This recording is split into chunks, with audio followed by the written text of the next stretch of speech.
Welcome to my contribution at the Meet the Experts short course at the virtual EGU meeting in 2021. My name is Kalevi Mursula. I'm professor at the University of Oulu, professor of space physics since a bit more than 20 years. I have 40 years of research background and 30 years plus years of education and maybe 25 years of science leadership. Almost all my career I have been within the academia, so universities and research institutions, mainly in 4 countries. I did my PhD and had my first postdoc years in high energy physics, in weak interaction particularly. Then I changed to space physics and returned to Finland when Finland joined the European Space Agency and new opportunities opened there. I was several years as a project scientist on soft money, then on university positions, first temporary and then tenured and recently faculty. In the 2014 to 19, I was leading the first Center of Excellence of the Academy of Finland in space sciences. Now, this may look like a smooth career development, but I can tell you, and maybe consolate some of you, it was not. It is, and it was smooth only in the hindsight. Things could have gone very differently, and well, not necessarily worse, but there were several crossings when things could have been quite different, or taken a different route. I did my Master of Science at the University of Oulu. They also had a PhD program in space physics, but I was not interested in that. I wanted to go abroad. I made several grant applications, mainly to UK, some USA, failing them. There were not so many of them available. Anyway, I received a scholarship to Germany, probably based on my good language abilities in German. I studied there for 2 years and then returned to Finland to finish my PhD on high energy physics. So seemingly the years in Germany may not have been so very successful or necessary, but they were not futile. On the contrary. I did postdocs in Switzerland and Denmark, but then I changed my field from high energy physics to space physics. And that, of course, slightly delayed my career development. I was not right away independent in space physics. Still, I consider this change as a very good decision, one of the best decisions I've made, and it was very good for my career development as a scientist overall. So after roundabout of 10 years, I found myself in the space physics team of Oulu University, which I had ignored 10 years before. Now, career smoothness is not even the aim. The main aim as a scientist is being continuously interested and productive in science all through your life. Science should not only be a job, but a lifestyle. Career is not the aim. Career is only a method. Now, this may be jeopardized if you maintain a too narrow scope of research for too long. Everybody uses his or her potential on one single research topic within 10 years. Therefore, change or extension of scope is good, if not even necessary now and then. It's also very refreshing to occasionally learn a lot on a new topic, since one normally learns only an increment within one's expertise. So such career jerks, which give you an opportunity, somewhat change your topic or go beyond your previous scope to find new vistas of scientific interest and productivity, may be very good. Versatile experience, which would so develop in time, will give you the best possibility to make real good breakthroughs, scientific breakthroughs. So give yourself time to develop. Develop yourself, not your career. Remember that you will have some 40 years yet to learn. Try to see yourself as a member of a science team and academic continuum and community. Also, try to understand the role of your nearest team members in different positions. You're blessed if you have a successful and supportive team. You may also once be a team leader yourself. Would you then do something otherwise than you experienced as a junior? Also be honest about your situation and capabilities. Do not stick to a research topic if it is no longer interesting for you, or if you are not productive in there. Since your PhD topic is your first expert field, it is very common to stick to that for too long. So don't be afraid to change or extend your topic at an appropriate occasion. With increasing expertise in different fields, you will learn to conquer any new field even more quickly.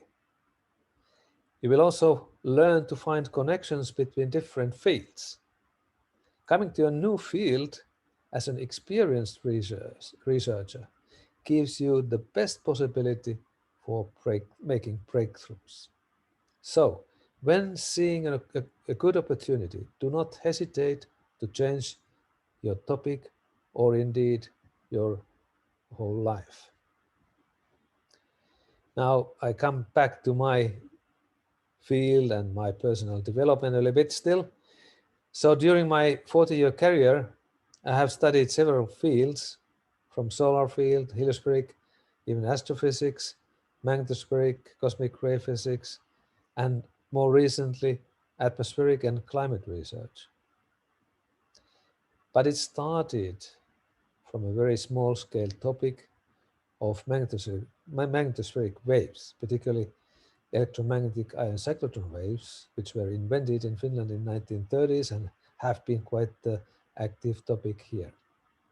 So I was made to follow that. Now, finding the dramatic long-term change of those waves, I went to study possible long-term causes to this variability. And this led to the study of long-term change of the solar wind and later of solar magnetic fields. As a final product, the new field of space climate emerged.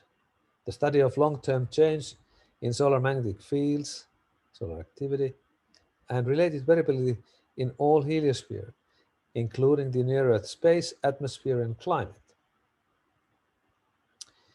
Up to early 2000s, space climate was in scientific marginal.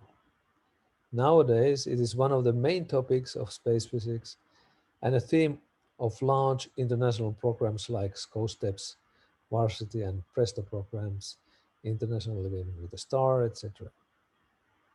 I consider this raising of this important research field from marginal to central focus to be one of my main legacies in science. In this field, there is still a lot to do. We are just in the beginning. We do not understand the causes or effects of the exceptional variability of solar activity during the last 100 years. The sun was very active, exceptionally active in the middle of the 20th century, and then declined since about 20 years now. We do not understand the causes, neither have found all the effects of this variability. We do not know all the solar-related effects to the atmosphere and climate, nor their long-term change. Recently, new findings of new important solar-related contributions to climate have been made. And there is a possibility for longer lead forecasting of space climate and their climatic effects. Now, to get great research ideas, you have to, of course, read not only your papers, on the papers of your research field, but also reviews from other fields, neighboring fields, and keep and widen your scope and understanding of your own work. So you have to also remember to be an independent thinker. Do not narrow your view only on what you have been taught. Let the data whisper new facts for you. So-called bad data, which is not in agreement with the current paradigm, may not always be erroneous, and weak signals in data may indicate some fantastic new phenomena. For example, I found that Hillsbury current sheet is systematically southward oriented by roughly 2-3 degrees. This was found from rather small signals, but systematic, and it is now verified in many ways. However, in addition to your scientific activities, you have to take care of yourself. You have to keep yourself fit by appropriate exercise, sleeping sufficiently, healthy food. Nothing is more important than you, that is, your health. Relax actively with music, arts, nature, yoga, social health, whatever, anything that takes you away from thinking research for a while. Do that daily. Best ideas pop up from subconscious when you are relaxed.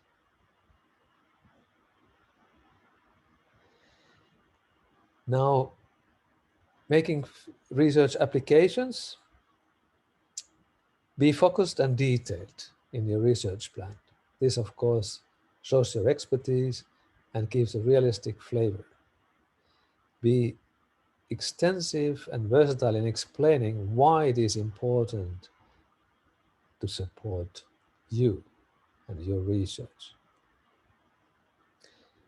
You can involve external experts to form a larger team of non-funded collaborators to show, for example, that you're a member of scientific community and you will be able to get help and support if needed.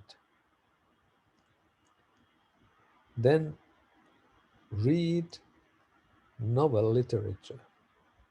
I would prefer in your mother tongue in order to develop your feeling for good writing. Of course, you can go to some good writing courses as well. There is a lot of variability in abilities in writing, to my experience.